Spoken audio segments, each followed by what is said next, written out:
Ladies and gentlemen, the story you are about to hear is true. Only the names have been changed to protect the innocent. Dragnet.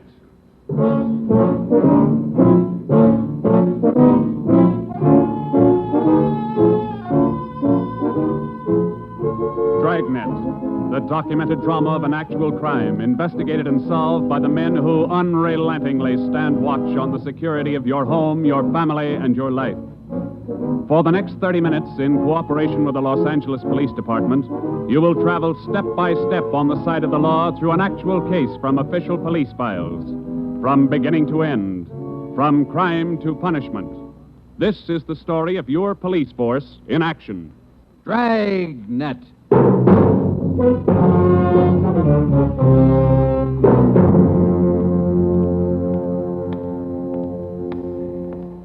It was Tuesday, March 25th. It was cold in Los Angeles.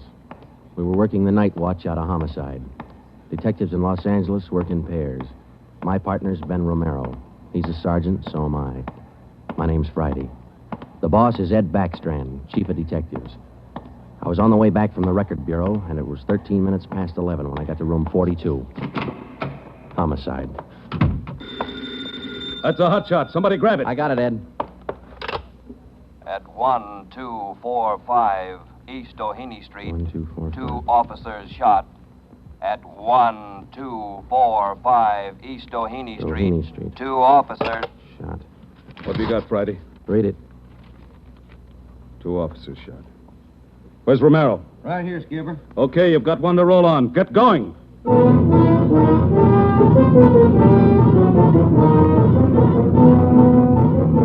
Both Ben and I knew where we were heading. We'd recognized the address. It was the Trapdoor Cafe, a joint in the south end of town that did business with a pretty rough crowd. 13 minutes later, we pulled up in front. 2 patrolmen had the crowd pretty well pushed back. There was a cruiser car in front of the cafe. The car door was open, and an officer was sprawled across the seat. He was conscious but weak, and one of his pant legs was pretty red. Hello, Sarge. Hi, how you doing? I've done better. Yeah, well, what happened? Williams and I were cruising. We've been keeping an eye on this cafe lately. Tonight we decided to take a look. And just as we went in, 2 guys left in a hurry, the back door. We followed them out into the alley. It was dark out there, and I called to them. I said, "Hey, fellas, just a minute, I want to talk to you." They stopped? I'll say. One of them whirled. He had a gun in his left hand. He shot both of us. Left hand, huh? Williams went down and out. I went down, but I took a shot at them. No effect.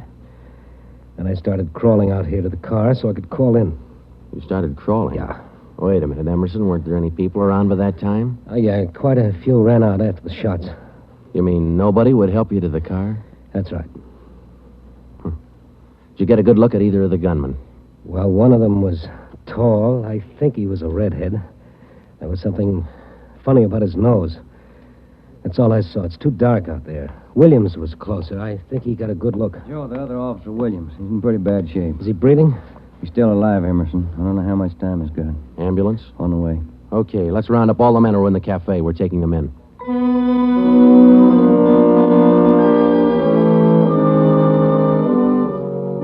We took all the men back to the city hall. There were 23 in the Trapdoor Cafe at the time of the shooting.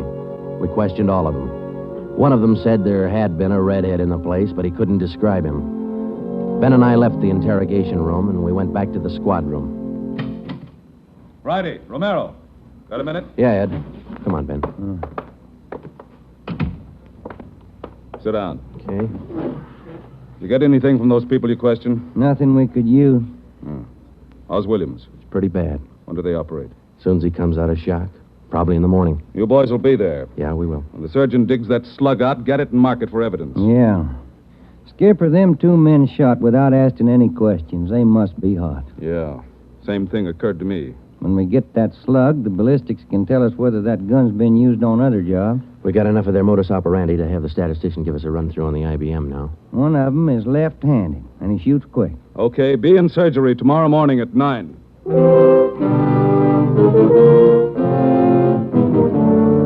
Neither Ben or I said much on the way home, but we were both thinking the same thing. I knew the chief was thinking it, too.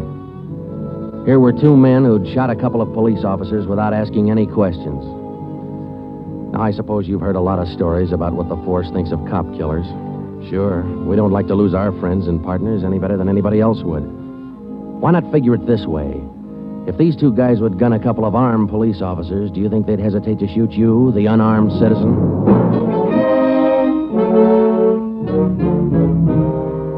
The next morning at 9 o'clock, Ben and I had scrubbed up and we were in surgery. Williams was on the table. The surgeon started in. A lot of minutes later, he got the slug. As for Williams, they took out 7 feet of his intestine and said he might pull through.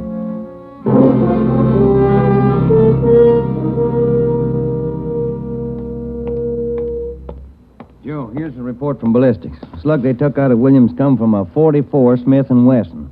The same gun was used in a liquor store killing about a month ago. You call the statistician? Yeah, She's running all the cards on previous shooting through the IBM machine. She ought to be through about now. Let's take a look. Okay, come on. Hi, Helen. Just a second. Okay.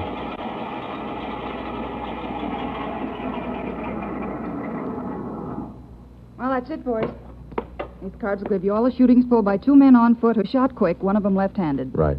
They're all yours. You sure can tell a lot from just a bunch of little holes in these cards, can't you?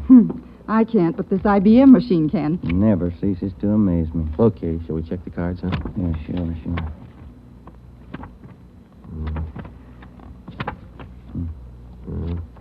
Wait a minute, Ben. Here we are. Huh? Yeah. Here's that liquor store killing ballistics tied the Smith Wesson in on. Same gun that Emerson Williams was shot with? Well, it checks out. The liquor store was in the same neighborhood as the Trapdoor Cafe. Same gun, huh? Got to be. How long ago? A month ago, yeah. Ben, take the DR number off this card and let's pull the crime report on that job.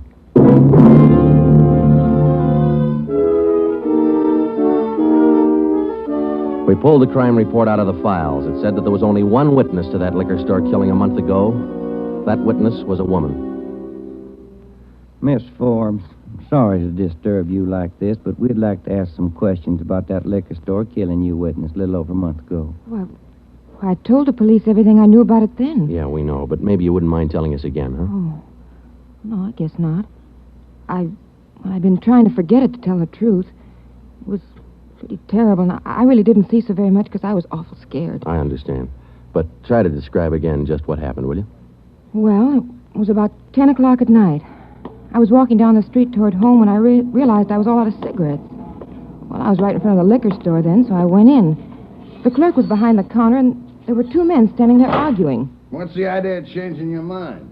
I thought we was going to get bourbon. No, let's get the wine. I want bourbon. Costs too much. Wine's good enough. The rest of them want bourbon, too. We better talk to them. Well, okay. We'll be back when we make up our mind, mister. 2 men walked out of the store, and the clerk smiled at me and shrugged his shoulders. I bought a pack of cigarettes and turned to leave. But just then, the 2 men came back in again, and each of them had a gun in his hand. This is a stick-up, mister. The clerk just sort of crumpled to the floor. I couldn't believe my eyes, but that's just how it happened. The men said this is a stick-up, and then they shot him right away. Get over against the wall, lady, or you'll get the same. One of them punched the no sale on the cash register. I was shaking so I almost caved in. He scooped the money out of the drawer and stuffed it into his pocket. And then the other one went over to where the liquor clerk was lying face down. He knelt down beside the clerk and he put his gun against the clerk's spine. Then they both ran out of the store. Oh, it was terrible. That clerk, he was lying there helpless and wounded, and they deliberately... Yeah, Miss Forbes, I understand. Oh, Miss Forbes, you said that both of the men had guns. Yes. One of the guns was black, and the other was sort of fancy looking. What do you mean, Miss Forbes? Well, it was real shiny. Nickel-plated? I wouldn't know about that, but it was shiny. There were 2 guns, huh? Yes. Well, now about the men themselves. Well, I was so scared their faces just didn't register with me. The one who shot the clerk in the back was sort of stocky. That's about the best I can do. Well, you mentioned in the report that one of the men was left-handed. Yes, I do remember that. Uh-huh. Look, Miss Forbes, this is very important to us. One of the men was a redhead? Redhead? Why, no, I didn't see any redhead.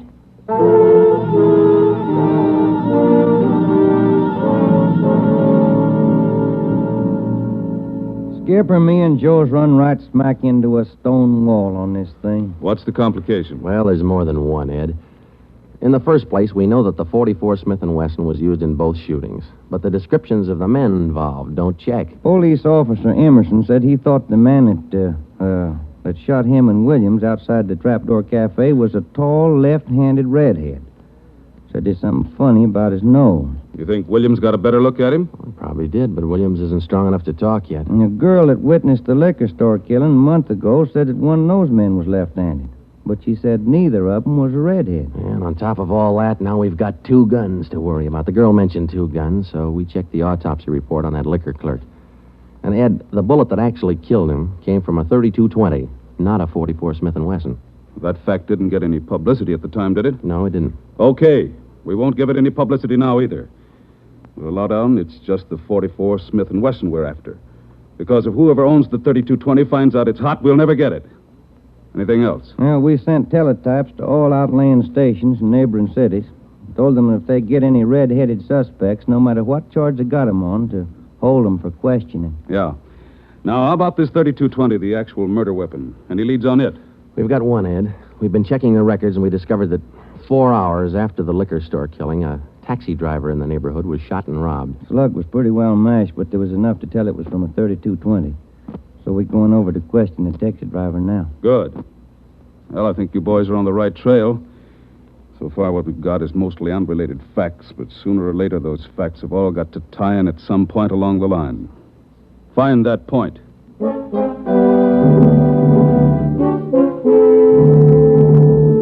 find the point. Find the tie-in. Well, Ben and I went over to see the taxi driver, a guy who was living on borrowed time. Yeah, it was about 2 o'clock in the morning when it happened. I got a call to pick up a fare near 105th and Avalon, you know. Yeah. Mm-hmm.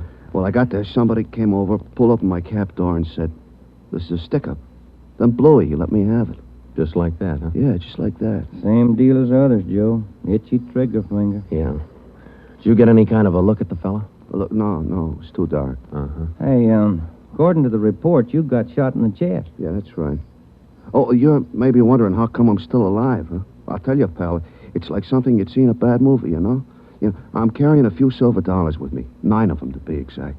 So I decided to stick them in my breast pocket. Well, mister, that just saved my life. The slug hit them silver dollars. It's one for the book, huh? Yeah, you said it. Well, thanks very much. Say, incidentally, we had a little trouble finding you today. You weren't at the stand you operated out of last month. Well, look, I'm not only not at my usual stand, I'm not driving a hack no more. Oh? Look, after what happened, are you kidding? No, I don't want to push my luck any further than it's been pushed. Yeah, I figure I had it, you know?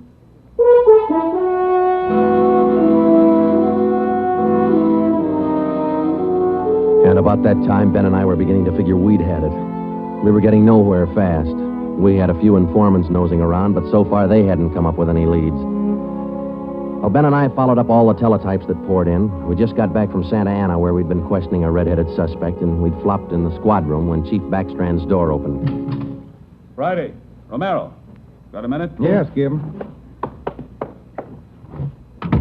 Any luck with the Santa Ana Redheads? No, none at all.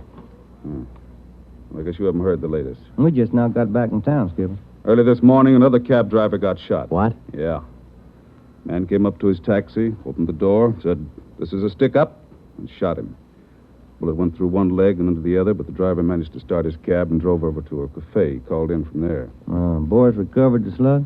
Yeah.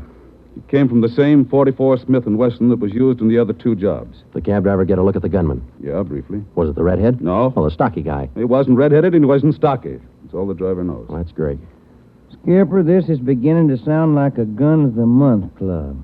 You reckon somebody's renting them guns out? Well, they're passing the guns around all right, but I think they're working together. The way they operate indicates that. Yeah, the trigger-happy routine. Killing is apparently more than a business to them. It's pleasure, too. That's why we've got to get to them fast. Come over here. All right. Come on, Ben. Here. Take a look at this map. Uh-huh. Here's the Trapdoor Cafe, and over here's the liquor store. And down here is where the first cab driver got shot. Mm-hmm. Right here's where the second one got it. All of the shootings have taken place within an area of 10 square blocks. Okay.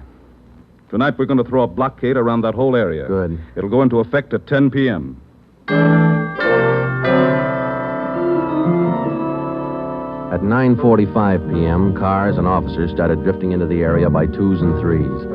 And at 10, when Backstrand, Ben, and I arrived, the whole area was sewed up tighter than a tick.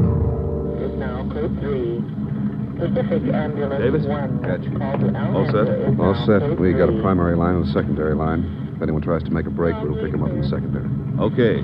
Friday and Romero here will cruise around the area with me. Go to work, men. Every car in the area was shaken down. The same process was also followed on all persons on foot. The blockade went on all night. By the end of that time, we'd brought in 217 suspects. 26 of them were redheads. What's your name? Henry Wagner. Where do you work? Lumberyard. Which one? First star. What time did you get through work last night? About 6, I guess. What'd you do then? Had some dinner. Where? Harry's Grill. And what? Shot a little pool. Look, I tell you, I ain't done nothing. Now, let's go back to the day before yesterday. Did you work at... And that's the way it went all day long. We shot question after question at them, working them gradually back to the days on which the shootings had taken place. When it was all over, we got 6 men wanted in other cities on various charges. We got quite an assortment of guns and knives. But as far as the shootings were concerned, we got nothing. Well, I guess that's the last of them. Oh, I was running out of questions there at the end. You two boys better go on home and get some sleep. Well, I was kind of figuring on checking back over the reports to see if we might have overlooked something. I said go on home. You two boys have been at it for 32 hours straight. Look at you. You're both so groggy you can hardly stand up. You need sleep. It's 4 p.m. now. Don't come back until 10 p.m.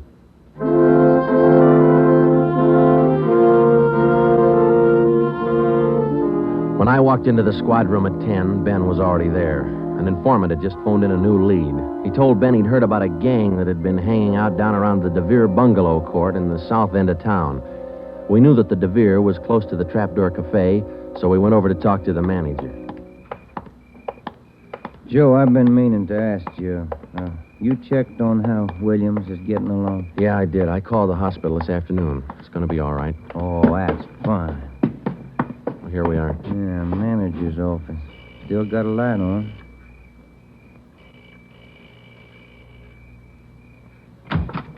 Yeah? I'm Sergeant Friday, police. This is Sergeant Romero. Yeah? We'd like a little information. Why, sure. Come in. Thank you. What can I do for you? Well, did you hear anything about a gang that hangs out down around here anywhere? Gang? Why, no. How about your tenants here? Any of them ever been in trouble, to your knowledge? No. This ain't exactly the best neighborhood in town, but we try to keep things under control. Once in a while, one of them will get out of line, but when that happens, we heave them out of here. You heaved anybody out lately? Yeah, I did. Fellow and his wife a few weeks ago. They had a fight in one of the bungalows. She took a shot at him, but she missed. Party by the name of Stuba, Carl Stuba. What did this Stuba look like? Oh, sort of tall, skinny. Was he a redhead? No. Now, we'd like to take a look at that bungalow that he lived in. Sure. Help yourselves. Down the end there, number 5. Still vacant.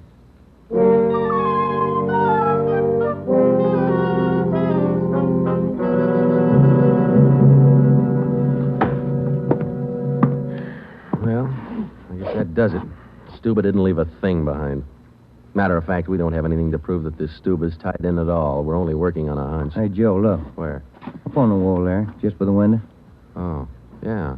Yeah, that plaster there, it's newer than the rest. You got a knife? I sure have, boy, and I'm carving. That manager'd be awful unhappy with me if he was here. Yeah, he would. Yeah, it might... Hey, Joe, here it is. A slug. They plastered right over it. Okay, dig it out, and let's hope it matches. It matched. The slug from the wall came from the same 44 Smith Wesson that had been used in the other shootings. So now we had a name to work on, Carl Stuba. But he'd done a good job of dropping out of sight. Well, the next day, Ben thought he had another lead. I've just been talking to another informant, Joe. He says he heard that there's a fella down in that neighborhood been trying to sell a gun lately. What kind of a gun? Nickel-plated with steer horn handles. Nickel-plated. Well, maybe that's our 44 Smith & Wesson. Maybe. Did the informant know who this man was? Said the feller's name was Alonzo. Yeah. Alonzo who? Just Alonzo. That's all he knew.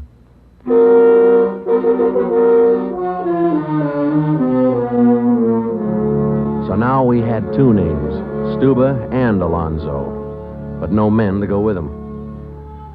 So we went back to making the rounds of the substations, interviewing red-headed suspects. We took a few of them to Williams, who was home from the hospital by now, but he couldn't identify any of them as the man who shot him. Still, we kept checking. Finally, we got around to the 77th Street station. We questioned the suspects they were holding there, and we just started to leave when one of the officers called us. Hey, Sarge, we're holding somebody else you might want to look at. Redhead? No. What's the charge? Suspicion of burglary. Small job. Oh, I don't know. What do you think, Ben? What's special about him? He lives in the same neighborhood where those shootings took place. All right. Where you got him? Down here. Did he admit anything? No. He's pretty surly. Here we are. Thanks. Hi.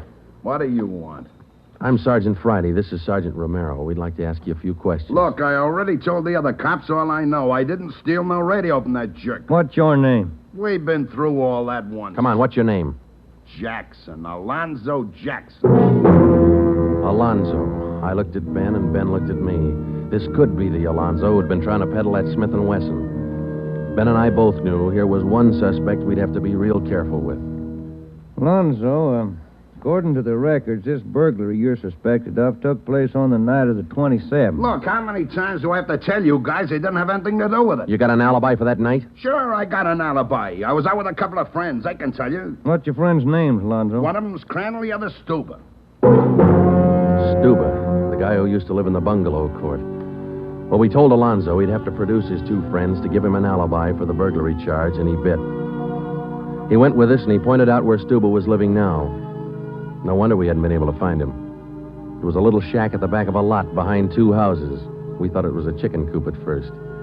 We took Alonzo back to the station, then we picked up Stuba. He was surprised to see us and not very happy. We took him in. Next, Alonzo gave us Crandall's address.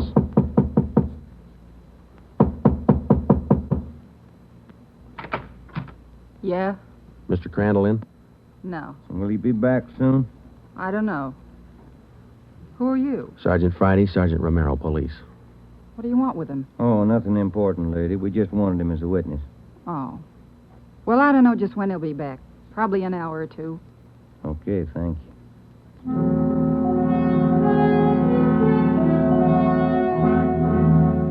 We went down the street away, and we staked out in the car.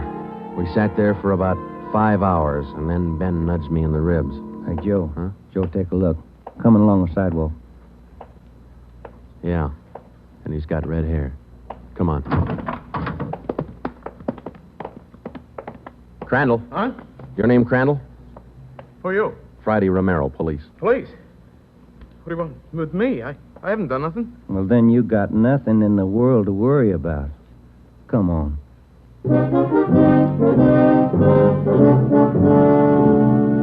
We questioned Crandall for an hour, but he wouldn't give an inch. Denied everything. Then we put him in a car, and we drove over to Officer Williams' house.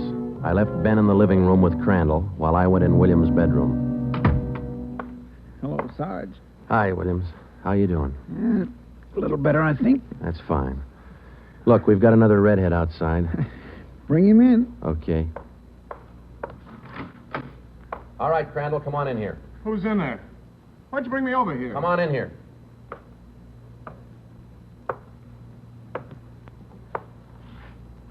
How about it, Williams? That's the guy. No, I'm not. That's the guy that shot me. Well, Crandall? No. Yeah. It was an accident. I didn't mean to shoot him. It was an accident.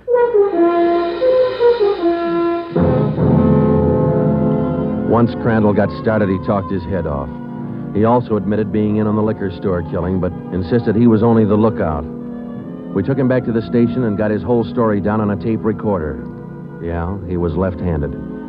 Then we went back to Alonzo, who didn't know we had Crandall's confession. We met the chief in the hall outside the room where they were holding Alonzo. You about ready to tie the knot? Oh, hope so, Chief. But Alonzo hasn't given any yet, and we still haven't found those guns. We've got one of them.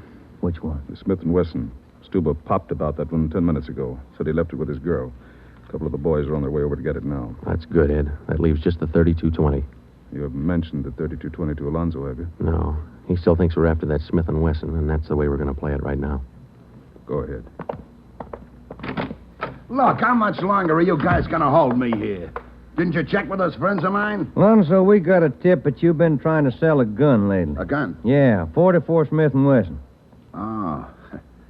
No, it's not true. That Smith and Wesson's been used in a couple of robbery jobs this month, and we think it's your gun. That's a lie. Any proof of that? Why, yeah. Sure, I got proof of that.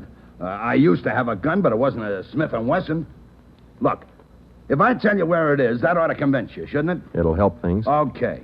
I sold it to a neighbor of mine. He gave me $7. I'll give you his address. You sure it's not a Smith & Wesson? Sure, I'm sure. It's a 3220. Yeah, it worked. We went to the neighbor's address, and he admitted having bought the 3220, but said he'd lent it to a friend who'd never returned it. The friend had hocked the gun to a barber. The barber gave him $15 and a haircut for it. We finally got it from the barber, and we came back to the station. I'm all set, Joe. I'll be in the next room. Just give me the nod. Okay. Hello, Alonzo. Hey, you got the gun. Yeah, we got the gun. Well, now maybe you'll believe I'm on the level. Okay if I go now? I guess we won't be able to hold you here much longer. You can say that again, brother. You could have saved a lot of time if you'd have listened to what I've been trying to tell you all along. I guess you're right, Alonzo. Sure, I'm right. You know, you guys would be a lot better off if you believe guys like me the first time we tell you something. But on the liquor Instead store of job, running... I was only a lookout. I was outside. It was the other two who pulled that one. Stuba and Alonzo. Alonzo killed the clerk. Hold it, Alonzo. Dirty, All right, Alonzo, that's enough. Now, come on, how about it? Well, what's the use? All right. That's like you said. Okay, Ben, bring the recorder in here. Alonzo's ready to make a record now.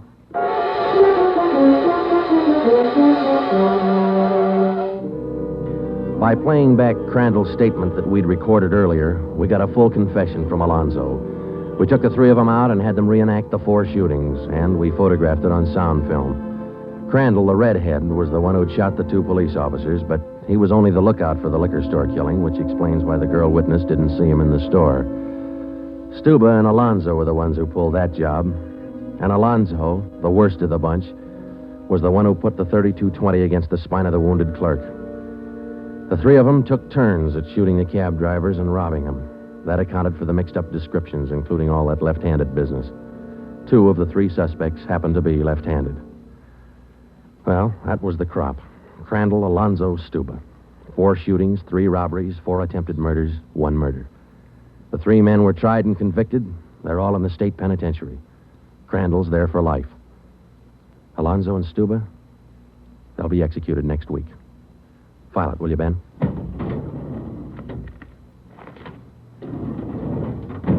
Case closed. Dragnet.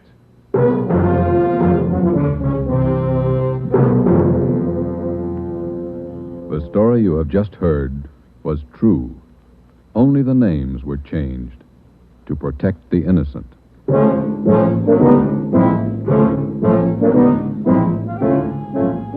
You have just heard the second in a new series of authentic cases from official files. Technical advice for Dragnet comes from the office of C.B. Horrell, Chief of Police, Los Angeles Police Department.